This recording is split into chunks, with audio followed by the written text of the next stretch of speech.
Test ലോകകപ്പിലെ സെമിയിലേക്കുള്ള പ്രവേശനം ഉറപ്പിക്കുന്നതിനായിട്ട് ഇന്ത്യക്ക് ശ്രീലങ്കയുമായിട്ടുള്ള 2 ടെസ്റ്റ് മത്സരം ജയിച്ചേ തീരൂ.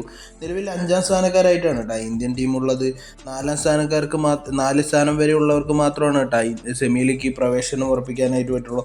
അതുകൊണ്ട് തന്നെ ഈ 2 മത്സരങ്ങളും ജയിച്ചാൽ മാത്രമാണ് ഇന്ത്യക്ക് 4-ാമത് സ്ഥാനത്തിൻ്റെ ഉള്ളിലേക്ക് കയറാനായിട്ട് പറ്റുള്ളൂ.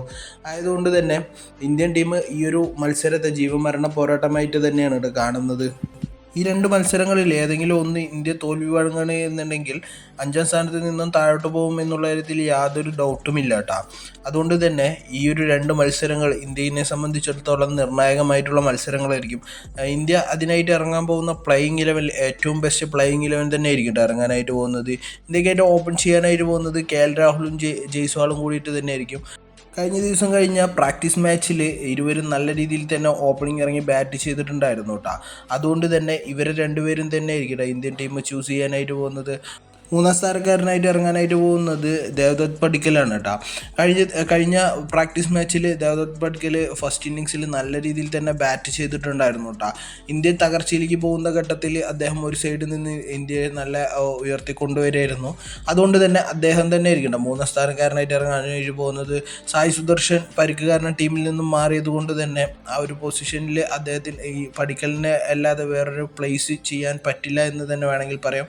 4-ാം സ്ഥാനക്കാരനായിട്ട് ക്യാപ്റ്റൻ കൂടിയായിട്ടുള്ള ശുഭ്മാൻ ഗില്ലും 5-ാം സ്ഥാനക്കാരനായിട്ട് വിക്കറ്റ് കീപ്പറായിട്ടുള്ള ഋഷഭ് പന്താണ് കേട്ടോ വരുന്നത്.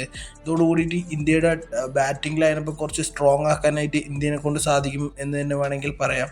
6-ാം സ്ഥാനക്കാരനായിട്ട് രവീന്ദ്ര ജഡേജയും പിന്നീട് അങ്ങോട്ട് ബൗളിംഗ് സെക്ഷനിലേക്ക് വരുന്ന സമയത്ത് ബുംറ, സിറാജ്, കുൽദീപ് യാദവ്, അതേപോലെ തന്നെ പ്രസിദ്ധ് കൃഷ്ണ, ഗുർനോത് ബ്രാർ ആയിരിക്കും ഇറങ്ങാനായിട്ട് പോകുന്നത്. ഏകദേശം 5 ബൗളേഴ്സിനെ ആയിരിക്കും ഇന്ത്യൻ ടീം ഇറക്കാനായിട്ട് പോകുന്നത്. അതിൽ ഒരു സ്പിന്നർ ഉൾപ്പെടെ ആയിരിക്കും കളിക്കാനായിട്ട് പോകുന്നത്. ജഡേജ ഉൾപ്പെടെ സ്പിന്നിങ് ലൈനപ്പിലേക്ക് വരുന്ന സമയത്ത് ഇന്ത്യയെ സംബന്ധിച്ചിടത്തോളം 2 സ്പിന്നേഴ്സ് ആയിരിക്കും ടീമിലേക്ക് വരിക. കുൽദീപ് യാദവ് കുറച്ച് കാലങ്ങളായിട്ട് തന്നെ ടെസ്റ്റിൽ നല്ല പ്രകടനം കാഴ്ചവെക്കുന്ന ഒരു പ്ലെയർ കൂടി ആയതുകൊണ്ട് തന്നെ അദ്ദേഹത്തിന് നല്ല രീതിയിൽ തന്നെ ശ്രീലങ്കയിൽ ഒരു പ്രകടനം കാഴ്ചവെക്കാനായിട്ട് പറ്റുമെന്ന് തന്നെ വേണമെങ്കിൽ പറയാം.